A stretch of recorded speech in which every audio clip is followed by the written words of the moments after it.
এটাকে উল্লেখ করা আছে যে জনক রাজা আর যে ভক্ত ভগবানের যাহা কিছু সব কিছু জেনে উঠতে পেরেছে তেনাকেই জ্ঞানী ভক্ত।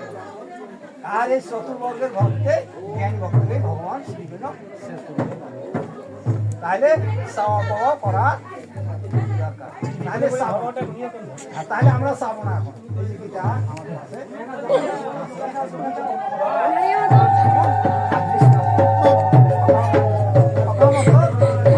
যাহা কিছু কর্তব্য করে ওই যে ভক্ত ভগবান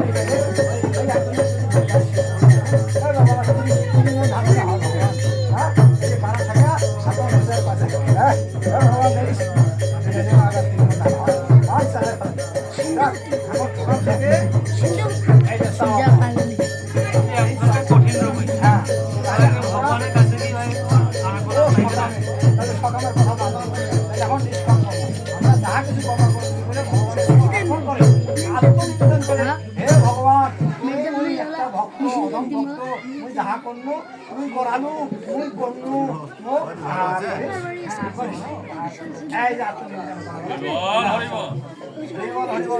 তাহলে এটাকে বলা হচ্ছে কি নিষ্কাম কর্মের ভক্ত। তাহলে নিষ্কাম কর্ম তাহলে এটা করলে কি আমার ফল লাভ হবে? তাই এটারও উদাহরণ আমি গীতার থেকে দেই যে গাছে আমরা পাবো কি পাবো না, তাই না?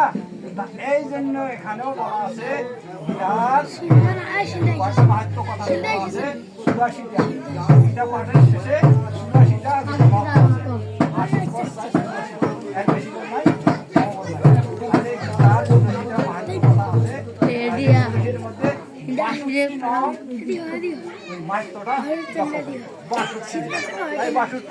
দেওয়া আছে। উচ্চারণ করিয়া আমার সুন্দর দাদু একটা সরকার হাঁটাও এগুলো মাঝে ভাঙবে খাইবে না লাইলা দানও করেন নাকি হ্যাঁ হাঁটাও দেখাইছে দেখো এই যে কেনে দেখাইছে গীতার প্রমাণ দিবে। গীতার বলা আছে ৬২ নং শ্লোকে বলা আছে যে ব্যক্তি গীতা উচ্চারণ করিয়া মৃত্যুবরণ করবে তার সম্পূর্ণরূপে সদগতি উদ্ধার প্রাপ্তি হবে, সে মোক্ষ মুক্তিতেই। আর যে ব্যক্তি যাহা কিছু কর্ম দিতে যাহা কিছু কর্মকর্মের অনুষ্ঠানের মাধ্যমে তৎকালে এই গীতা সেই ব্যক্তি অবশ্যই কর্মগতি লাভ করে।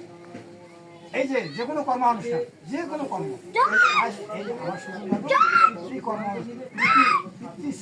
শ্রাদ্ধ কর্ম অনুষ্ঠানে এই কর্মটা করে শুধু নয় যাহা কিছু আমাদের যত কিছু করণীয় কর্তব্য আছে সেই কর্মের মধ্যে যদি আমরা গীতা পাঠ দেই তাহলে আমাদের যত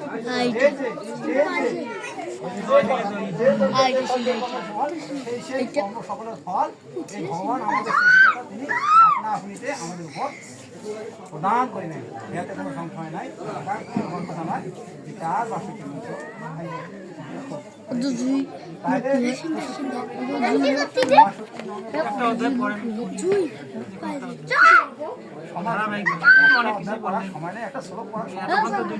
আমার কথাটা কি এটাও তো সত্যি আছে।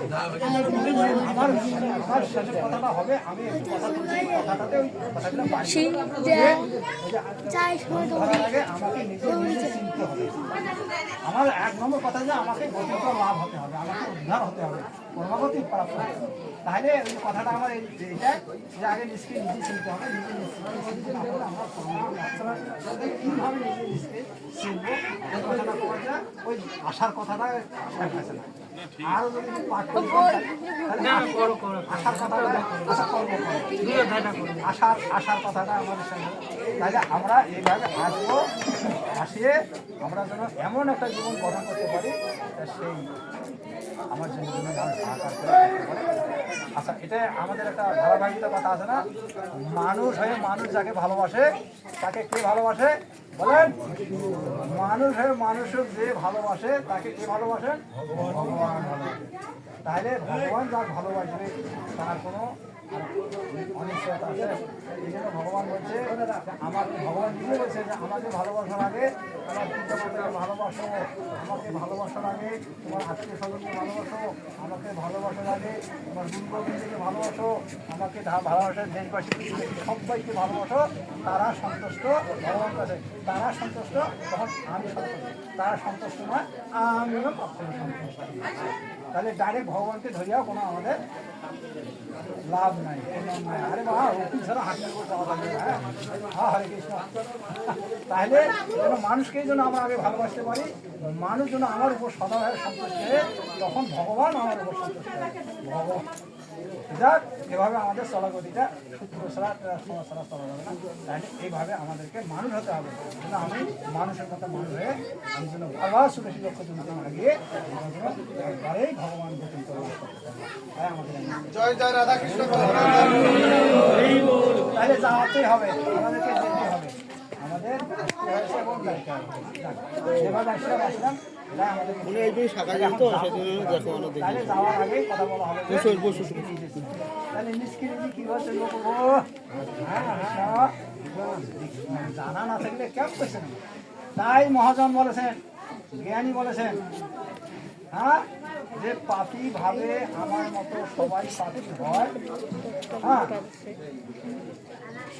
সাধু বলে পাপি ভাবে আমার মতো সবাই পাপি হয়, আর সাধু কিন্তু সবাইকে এই দুনিয়ায় যে যেমন অন্যকে তেমনি ভাবে, আর ভাবার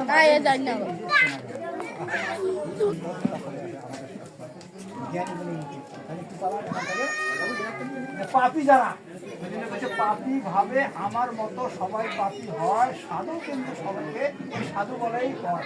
এই দুনিয়ায় যে যেমন অন্যকে তেমনি ভাবে, আর ভাবার মাঝেই নিজকে নিজে চিনে যায়। তাহলে সুন্দর কথা।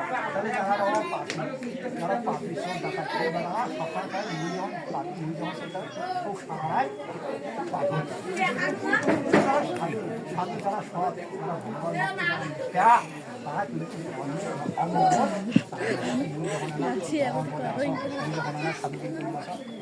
সময় হোক। নমস্কার বাবা, এই যে আমার পিসা শ্বশুর পিসিমা, আমার বাবা ভালো আছেন? আচ্ছা আসুন বাবা। তো সাধু যারা পুরো সাধু ভালো নয়, ভালো তাই সাধু সবারই মঙ্গল চায়। তাহলে আমি খারাপ আসবে তো নয়।